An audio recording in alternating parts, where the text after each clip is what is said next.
adalah masalah serius yang masih sering terjadi di lingkungan sekolah. Terkadang, bahkan tanpa kita sadari, perkataan atau perbuatan kecil bisa membuat seseorang begitu dalam. Halo semuanya, saya Kavi Saira Samudro dan saya Irama Marzati. Hari ini kita akan membahas lebih dalam tentang bullying bersama narasumber kita, Mr. Arif Hidayat, selaku Kepala Sekolah SMP Islam Internasional Al-Adil. Selamat sore Mr. Arif. Selamat sore Mbak Kavi dan Mbak Naura. Jadi kan hari ini topiknya tentang bullying. Apa yang muncul di pikiran Mister pertama kali saat mendengar kata bullying? Pertama kali mendengar kata bullying, pasti Mister langsung menganggapnya sebagai sebuah keburukan yang sangat buruk. Kenapa? Karena bullying itu biasanya kampanyenya pakai say no. Pernah dengar ya? Say no bully atau say no bullying. Sesuatu yang memakai tagar campaign say no itu pasti sesuatu yang keburukannya itu dahsyat. Misalkan say no to drug. Jangan sampai mendekati drug. Drug itu obat-obatan terlarang karena berbahaya sekali. Maka ketika terlintas kata bullying, apa yang ada di benak Mister pertama kali adalah itu adalah sebuah keburukan. Iya. Ya, apakah Mister sekarang udah jadi guru dan sekarang jadi guru di SMP Islam Internasional Al-Adil Karanganyar. Dulu waktu Mister masih menjadi murid di sekolah, Mister pernah menyaksikan seseorang membuli orang lain itu atau tidak? Apakah ada pengalaman seperti itu? Ya tentu, di setiap hubungan sosial itu pasti ada perlakuan bully. Walaupun dulu belum ada kata-kata atau kosakata bullying gitu ya. Jadi itu sekedar kenakalan, itu sekedar pertikaian perkelahian antar siswa, atau itu sekedar ejek-ejekan. Dan efeknya tentunya juga bagi korban yang diejek, korban yang disakiti itu juga meninggalkan trauma, bahkan traumanya itu bisa sampai sekarang.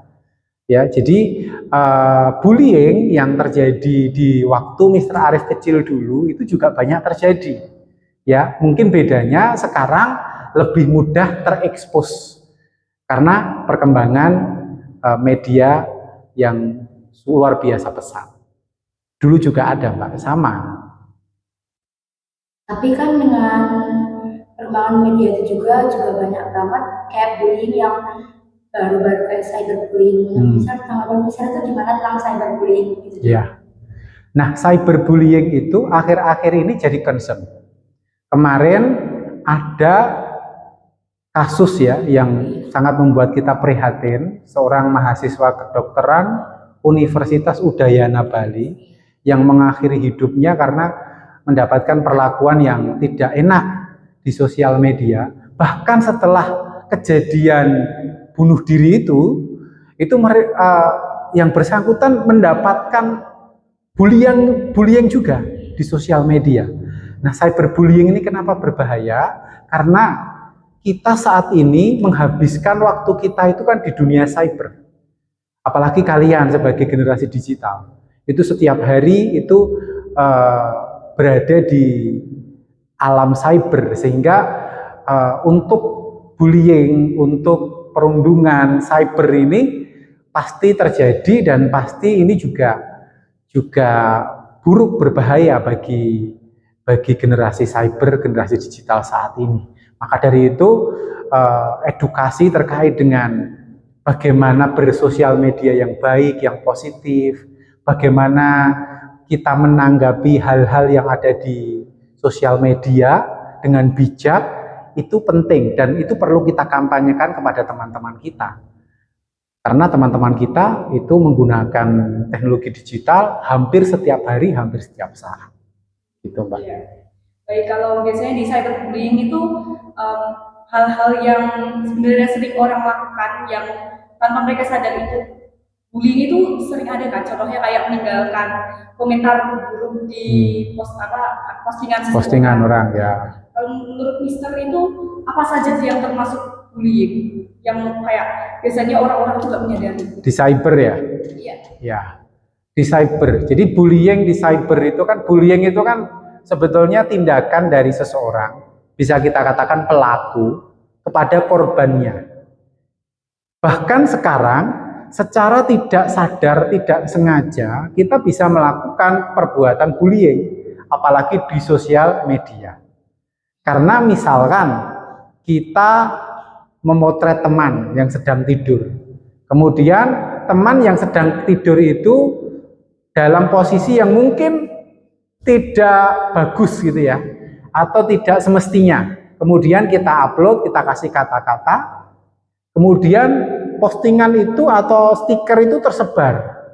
Dan orang yang merasa fotonya disebar itu merasa malu, merasa exposure-nya berlebihan terhadap dirinya, sehingga dia merasa tertekan, dia merasa kepikiran. Itu adalah bentuk dari bullying cyberbullying gitu.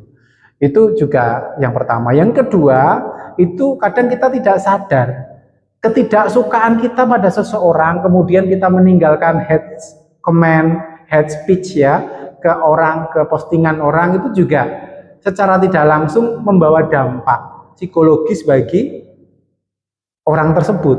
Jadi kadang kita secara tidak sadar melakukan bullying. Karena apa? Karena kita tidak hati-hati. Terutama benar tadi, dalam meninggalkan komentar-komentar yang itu komentar negatif. Maka tinggalkanlah sesuatu itu yang positif. Karena apa? Karena sosial media itu bekasnya akan jauh lebih awet, ya. Ada namanya jejak digital, dan itu awet, dan itu bisa dilipat gandakan. Ya, maka kita harus berhati-hati, bijak dalam terutama meninggalkan komen, terutama dalam membuat postingan tentang orang lain, apalagi membuat stiker-stiker gitu. Ya, kalau kita anggap lucu-lucuan, kalau orang yang kita buat stikernya merasa dia terintimidasi, tertekan, itu kan berarti bullying, berarti merugikan. Bagi kita lucu-lucuan, bagi teman kita itu adalah penghinaan. Nah, ini yang berbahaya. Bahkan pasal penghinaan di dunia cyber itu bisa dikriminalisasikan, bisa dipolisikan. Maka kita perlu hati-hati terhadap cyberbullying ini, terutama meninggalkan komen-komen negatif dan membuat stiker-stiker atau kita memfoto, memvideo orang tanpa sepengetahuan dan izin orang yang kita ambil foto atau videonya. Oke, kan itu dari dari kesadaran dan tidak kesadaran seseorang yang mungkin membuli orang. Bisa pernah lihat nggak mungkin di sekolah ini apa yang ada orang yang membuli tapi kayak orang itu nggak sadar bahwa orang itu membuli gitu. Iya, ya beberapa kali melihat, tapi ya kadang gitu korban atau orang yang dibully itu kan tidak langsung mengekspresikan kesedihannya di waktu itu. Jadi kadang guru itu tidak peka. Misalkan ada seseorang yang di dalam kelas, guru sedang mengajar, sedang membuat kelompok. Ketika guru membuat kelompok, diserahkan kepada siswa, silahkan kalian membuat kelompok, atau ditentukan oleh guru tersebut. Kemudian guru itu memilih, kamu berkelompok sama ini. Kemudian secara tidak sadar nyeletuk, enggak, aku kelompok sama Naura aja. Itu kan biasa ya, biasa bagi kita, tapi bagi orang lain mungkin saat itu merasa biasa aja, nggak ada masalah. Tapi ternyata di rumah dia kepikiran, apakah betul ya Kavi itu nggak mau berteman sama saya, tidak mau dekat sama saya, contohnya ya. Apa aku jelek, apa aku tidak pinter, apa aku bodoh. Dia kepikiran seperti itu secara tidak sadar, itu juga bisa jadi perbuatan bullying. Namanya social bullying. Ya, social bullying itu apa? Social bullying itu kita membeda-bedakan orang lain karena apa? Karena ya like or dislike aja. Saya nggak suka sama dia, saya nggak mau berteman, saya nggak mau satu kelompok dengan dia. Kemudian ketika dia datang, saya mencoba menghindar. Ketika guru membuat kelompok yang ada dia, saya gimana caranya agar tidak di kelompok itu? Itu namanya social bullying. Nah, ini kadang sering tidak sadar, Mbak. Kadang kita sering tidak sadar melakukan bullying sosial, tapi korban itu merasa tertekan, merasa bersalah, merasa hidupnya tidak berharga. Bisa jadi loh, karena hal-hal seperti itu. Seperti tadi yang Mister bilang, biasanya korban itu setelah dibully, maksudnya itu tuh tidak langsung mengekspresikan dirinya, tidak langsung lapor ke gurunya. Dan menurut Mister itu kenapa bisa ada orang yang takut bilang atau melapor ke orang yang biasanya lebih bisa menangani kasus tersebut? Oke, ya. Karena mungkin ketakutan itu wajar ya. Jadi orang ketika melakukan tindak menjadi korban dari bullying, kemudian dia itu bahkan mau cerita ke orang lain aja takut. Ya, seolah-olah kadang itu karena lingkungan sosialnya tidak mendukung. Mungkin di keluarganya tidak mendukung. Misalkan orang tua ketika anaknya curhat itu, alah masalah kayak gitu aja, itu tidak penting banget. Kamu harusnya bisa mengatasi itu. Kan kondisi anak beda-beda. Kadang juga guru ada jarak antara siswa dengan guru sehingga mau menyampaikan takut. Dan ini problem banyak remaja kita. Problem kebanyakan remaja kita itu banyak yang menyimpan masalahnya itu sendiri. Ya, disimpan sendiri, diratapi sendiri, padahal dia punya teman, dia punya ayah, ibu, dia punya guru, yang insya Allah kalau kita berani untuk menyampaikan masalah kita, pasti orang tua guru itu mendengarkan kok. Dan pasti akan mencari solusinya. Walaupun kadang solusi itu tidak langsung memberi jawaban atas permasalahan kita, kan juga tidak mudah kan memberi solusi, tapi minimal ada effort. Tapi yang paling penting kita tidak normalisasi diam ketika ada masalah. Kadang di masyarakat kita ketika ada masalah sedikit, kamu ngapain sih dikit-dikit kok mengeluh, dikit-dikit kok sambat gitu ya. Nah, itu adalah budaya yang tidak baik. Maka budaya yang baik itu adalah ketika ada masalah, ketika kamu merasa bahwa masalahmu itu akan didengar, minimal didengar itu ya, oleh orang tua, oleh guru, jangan segan untuk bercerita, menyampaikan yang baik. Dan teman-teman yang lain juga harus jadi support system yang baik ya.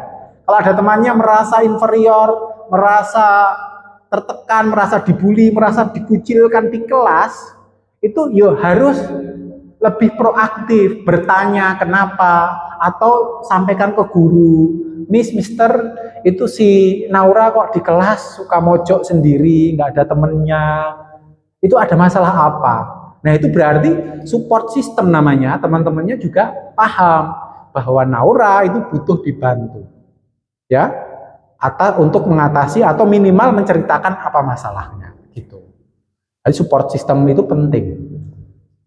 Oke, jadi kan setelah itu tuh solusi dari sekolah untuk menangani kayak muridnya yang takut untuk berbicara gitu, biar muridnya mau bicara atau maksudnya kayak mau untuk berani atau cara sekolah untuk mengetahui bagaimana muridnya kayak gini boleh atau gimana gitu, solusinya apa? Ya solusinya begini Mbak, bullying itu terjadi mostly itu karena ada di sebuah kelompok itu, di kelas itu ada yang merasa superior, ada yang merasa inferior. Tahu ya superior ya? Superior itu merasa lebih jagoan, merasa lebih pinter, merasa lebih kaya. Sementara yang lain ada yang merasa lebih bodoh, merasa lebih tidak bisa apa-apa, merasa tidak bisa berkomunikasi dengan teman-temannya, tidak mudah bergaul. Itu kalau dibiarkan ada yang superior, ada yang inferior di dalam kelas itu nanti lama-kelamaan akan terjadi tindakan bullying. Yang superior meremehkan yang inferior, ya. Yang pinter meremehkan yang bodoh, yang kaya meremehkan yang miskin, ya. Yang pandai bergaul temannya banyak meremehkan orang yang tidak pinter bergaul, yang temannya sedikit, gitu ya. Nah, untuk mengatasinya, sekolah membuat beberapa kegiatan yang membuat semua siswa itu berperan, merasa terlibat. Kira-kira kegiatan apa yang membuat semua satu kelas itu, semua siswa merasa berperan, terlibat? Itu kegiatan apa, Mbak? Nah, leadership camp kemarin ya, contohnya aja. Di leadership camp kemarin, semua, misalkan saya ambil contoh ada apa namanya, pentas seni ya, pensi kelas, itu siapapun terlibat kan, semua maju. Ada yang nyanyi, ada yang nari, ada yang ngatur sound system, ada yang apa namanya jadi guru, ada yang berperan jadi ini itu, semua berperan. Nah, ketika setiap siswa itu diberi kesempatan untuk berkontribusi, berperan, mereka nanti akan merasa, oh ternyata saya ini dibutuhkan, saya ini diperlukan, saya ini diterima. Kalau sudah seperti itu, mereka nanti tidak akan segan. Ketika ada masalah akan menceritakan ke temannya, ke gurunya. Itu yang pertama. Yang kedua, membangun kedekatan ya. Tentu guru harus dekat dengan siswa. Tidak berjarak. Meskipun harus tetap dibatasi dengan adab, dengan norma ya. Siswa harus sopan kepada guru, guru harus menyayangi siswa gitu. Tapi yang jelas ada kedekatan.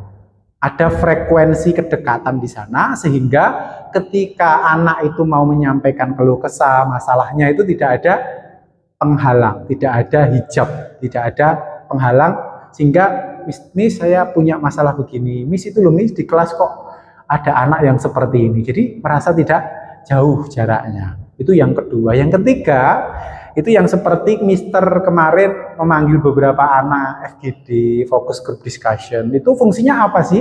Fungsinya untuk mengetahui kehidupan kelas kalian, kehidupan kalian sebagai remaja. Kalian punya masalah apa sih di kelas? Punya potensi kenakalan apa? Punya potensi masalah apa? Apakah di kelas kalian itu ada anak yang merasa hebat, merasa jagoan? Sehingga dari situ nanti kelihatan, oh di sini berarti ada penanganan-penanganan. Nah itu kira-kira yang dilakukan oleh sekolah. Tapi untuk yang lainnya ya banyak sebetulnya, tapi 3 hal itu ya Mister yakin bisa mengurangi dampak dari bullying. Gitu. Terus kalau harapan Mister sendiri setelah solusi yang Mister berikan tadi dapat diterapkan di sekolah itu apa sih Mister? Ya, kalau harapan tentunya sekolah ini bebas bully ya. Baik itu cyberbullying, social bullying, physical bullying, dan verbal bullying. Nah, ini penting ya.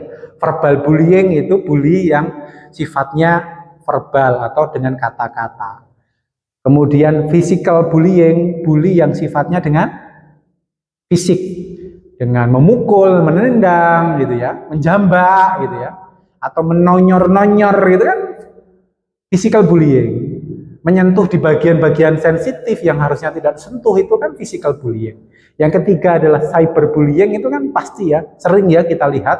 Dan yang terakhir social bullying ini agar keempat macam bullying ini tidak terjadi di sekolah atau minimal ditekan atau diminimalisir. Kita menghilangkan 100% ya memang tidak mudah ya, karena memang kehidupan teman-teman kita itu kan di sekolah, di rumah itu juga punya kehidupannya masing-masing, karakternya beda-beda. Itu pasti ada muncul potensi-potensi bullying. Nah, yang Mister harapkan guru-guru sadar ada potensi bullying sehingga mencegah terjadinya bullying. OSIS sebagai organisasi siswa ini juga mengkampanyekan anti bullying setiap saat. Kemudian satu kelas itu bersepakat untuk tidak membuli satu sama lain, ya, dan semuanya merasa terlibat. Saya merasa diorangkan, ya, sehingga ketika dia masuk sekolah dia merasa senang, ya. Ketika ketemu dengan teman-temannya dia merasa bahagia. Tidak sebaliknya, ketemu temannya merasa, aduh, aku kalau masuk nanti ketemu itu agak masuk Ada nggak kira-kira?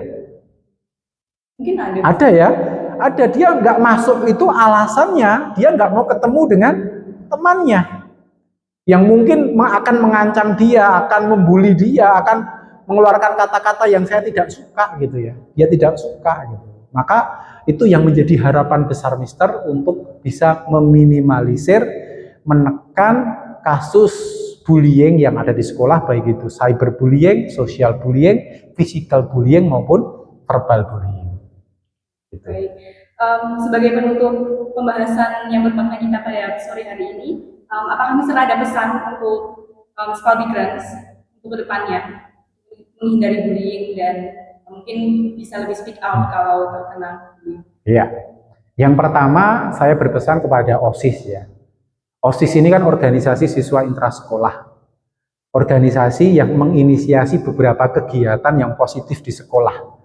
Ya, jadi ketika kalian ingin meninggalkan jejak legacy yang baik, maka ciptakanlah lingkungan sekolah ini yang nyaman, kondusif, dan bebas dari perundungan. Dengan cara apa saja? Dengan kegiatan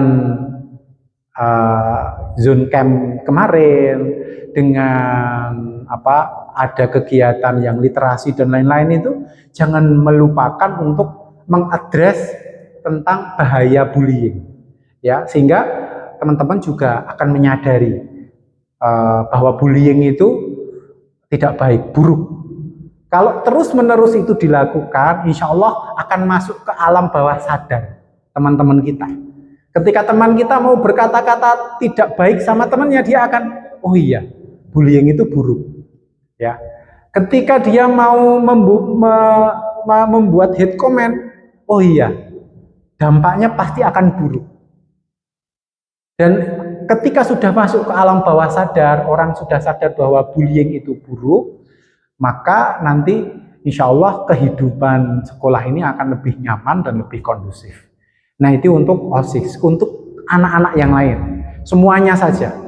Yang pertama, percayalah teman-teman semuanya, hidup kita itu dari hari ke hari, dari minggu ke minggu, itu bagaikan kita menabung.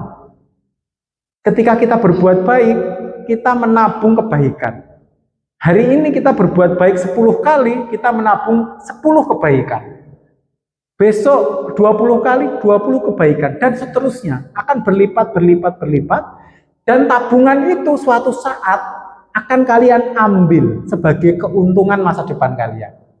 Kalian akan dipenuhi dengan orang-orang baik, dipenuhi dengan keberuntungan-keberuntungan, dipenuhi dengan kebaikan-kebaikan. Karena apa? Karena tabungan kebaikan kita banyak. Sejak kecil sampai dewasa itu tabungan kebaikan kita banyak. Tapi kalau yang kita lakukan adalah keburukan, seperti bullying, kita setiap hari melakukan 10 kali bullying, 20 kali bullying, nanti menumpuk banyak, dan keburukan nanti suatu saat di masa depan kalian akan menimpa kalian. Bahkan Rasulullah juga mengingatkan bahwa orang yang bangkrut itu orang ketika banyak melakukan keburukan kepada orang lain dan belum minta maaf dan tidak dimaafkan atau belum dimaafkan. Maka nanti di akhirat dia akan menjadi orang yang bangkrut. Walaupun puasanya banyak, sholatnya banyak, ibadahnya banyak, tidak ada gunanya. Karena pahalanya akan habis, dosanya akan bertambah. Itu namanya orang yang bangkrut. Yaitu pesan-pesan Mister kepada teman-teman semuanya, baik itu OSIS maupun siswa SMP II Al-Abidin Karanganyar. Begitu Mbak Kavi dan Mbak Naura. Nah, setelah migrants dari obrolan ini, kita belajar bahwa bullying itu bukanlah hal yang sepele. Sekecil apapun bentuknya, bisa meninggalkan luka yang dalam. Semoga melalui pembahasan bersama Mr. Arif hari ini, kita semua bisa lebih peka dan berani untuk menghentikan bullying di sekitar kita. Terima kasih untuk Mr. Arif yang sudah meluangkan waktu, dan terima kasih juga untuk teman-teman yang sudah mendengarkan OSIS Fear hari ini. Sampai jumpa di episode berikutnya. Saya Kirana Waizati. Saya Kawisara Putri Samboro. See you next time. 2, 3.